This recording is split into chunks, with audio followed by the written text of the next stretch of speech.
everyone, Jess here, and today I'm joined with Hoong from Plusgrade and Mr. Ichwan from Citilink. Thank you so much for joining me today, both of you. Thank you. Thanks for having us. Of course, it's a pleasure. So firstly, how does the recently announced partnership between yourself and Plusgrade enable you to better meet the evolving demands of customers while still meeting your own business objectives? Okay, thank you very much. I think for us, Citilink, this is a very significant milestone for us to really have a great partnership with Plusgrade to really address our customer need, right? On top of, beside they need these basic services, what we observe now, they really want additional services that really precisely in the timely manner and really personalized for their needs. So with this kind of bidding capability, bidding functionality, I think we can address the customer need. Meanwhile, as a Citilink, so become area for growth for us as well in the future. Fantastic. And of course, personalisation has been such a huge theme in terms of customer expectations. So this partnership will bring great benefits in that regard. That's correct. Yeah. And also, so taking a step back and looking a bit more broadly, how have we seen the ancillary landscape change in the APAC region in recent years? And what are the main drivers of this? Well, thank you, Jess. So first and foremost, I would say that we are very happy with our Citilink partnership. So that's an important milestone for us as well. So with regard to the ancillary revenue trends, clearly it's been growing very strongly for the past few years. And we've seen it that in 2022, global ancillary revenue has reached $100 billion. That's a very significant number, right? And just looking at Plusgrade numbers, over 70% of Plusgrade partners reach all-time high in ancillary revenue in 2023. So clearly that's a huge milestone. And some of the partners has been with us for over 15 years. So there's a real watermark high for them as well. Specifically for the APAC region, which you are asking, it's been one of our strongest performing region. And for example, we've seen that APAC customers are 40% more likely to bid for a premium seat compared to other regions.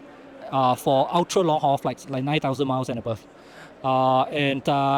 Collectively, APAC is growing very, very strongly for sure to come. So what are drivers that's triggering all this? It started with the unbundling movement that's triggered by the low-cost carriers like Citilink. So they set the trend. And they realized that there's opportunity to tap incremental revenue. And soon the full-service airlines also jump into the bandwagon. So they sort of learn from the low-cost carriers. And they started unbundling and layer on top their branded fares as well. So collectively then the growth became pretty substantial. Right now the next evolution that I'm seeing is really a lot of airlines are realizing that in addition to ancillary revenue being an incremental revenue for them, if marketed correctly, it also can be a tool to drive higher customer engagement. So I think that's part Ichwan is also thinking along that line as well. And it definitely can increase loyalty. So looking at Plusgrade numbers, for example, customers that bid and purchase premium seat upgrade, they become more likely to purchase the premium seat in the future directly from the airline without waiting for the ancillary offer. So we are cultivating the next premium class of customers for the airlines. On the loyalty sense, we've seen that customers that purchase miles, they became far more loyal to the brand thereafter. So in other words, their customer value actually increases post-purchase of miles. So definitely there's an opportunity to grow that even more. So in summary, we see ancillary revenue growing gangbusters for years to come. What started as an unbundling movement has now extended to an integral source of revenue that airline cannot ignore, and they require holistic strategies to manage them. And going forward, they're looking at a more loyalty-based, personalized offers that Pak Ichwan was talking about. And you touched on the specifics of the APAC market, which I'm going to ask you, Mr. Ichwan, to expand upon a tiny bit. What is Citilink's strategic investment and growth plans for the next 3 years? And are you looking to better tap into that strong demand we're now seeing in Southeast Asia and Indonesia? Thank you very much for that question. I think for us, is we really enjoy this market recovery post-COVID, right? Especially in terms of ancillary. For last 2 years, basically we experienced very good growth. It's 100% growth year over year. I think we still expect, because we are still in the early market adopter in terms of how to unbundling this. I think this is still big opportunity for us in the future. Back to your question in terms of our strategy, I can summarize into three ancillary, collaboration, and basically expanding.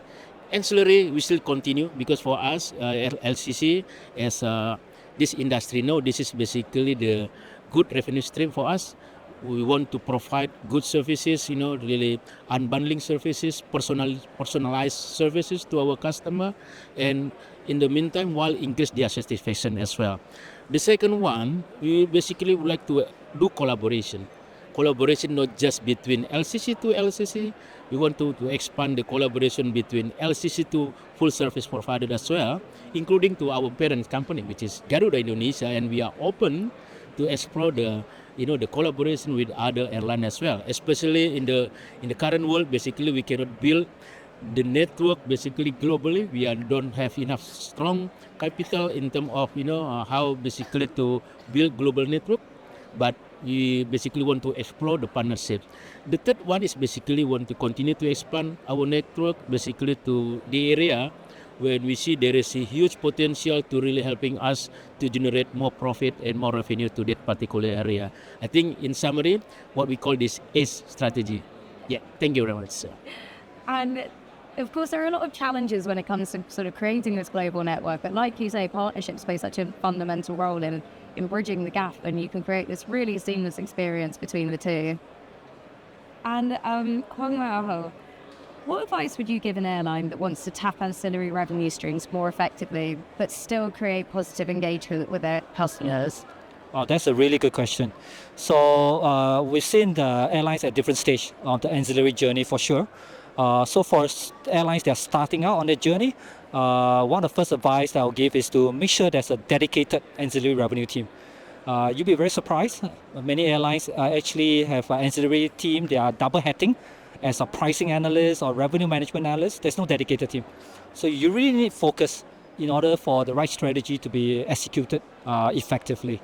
The second advice will be to do a global benchmarking of where their global peers are doing.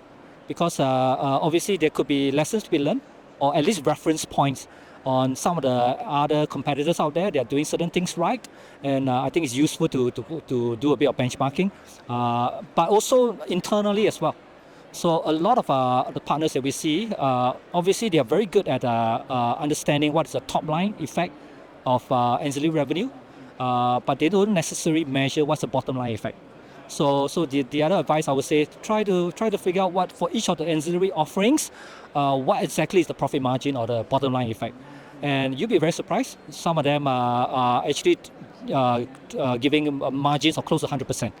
So some of our partners are telling us that, for example, that the seat blocker product, the blocking an empty seat, has margins that are the highest in the ancillary world. They're close to 100% because you're monetizing an empty seat, right?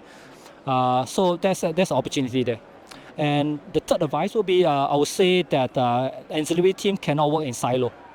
They need to be connected with the rest of the business because the customer insights are resided in many parts of the business. So by combining them, you can achieve the vision that each one is trying to achieve, which is to leverage loyalty information, customer insights to provide personalized offers. Thank you for sharing that insight. And it's going to be so important, especially when we've seen coming out of the pandemic how important the role of ancillary revenue is in building airlines back up. So it would be great when everyone starts to fully leverage this to its potential. Yes, totally agree. Thank you. So thank you both for joining me today, and congratulations on the partnership. Thank you very much.